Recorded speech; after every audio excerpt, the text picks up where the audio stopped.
أعوذ بالله من الشيطان الرجيم بسم الله الرحمن الرحيم سورة التكاثر ألهاكم التكاثر حتى زرتم المقابر قال سوف تعلمون ثم قال سوف تعلمون قال لو تعلمون علم اليقين لترون الجحيم ثم لترونها عين اليقين ثم لتسألن يومئذ عن النعيم।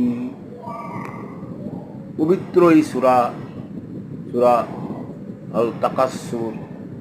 রাসূল করিম সাল্লাল্লাহু আলাইহি ওয়াসাল্লাম বলেছেন, এই সূরা যে একবার পাঠ করবে সে 1000 আয়াত কোরআন শরীফ তেলাওয়াত করার সওয়াব পাবে। সুবহানাল্লাহ, সুবহানাল্লাহ। আল্লাহ আমাদের সহায় হোক। আমরা আল্লাহর পানি চেয়ে আছি। আমিন, আমিন।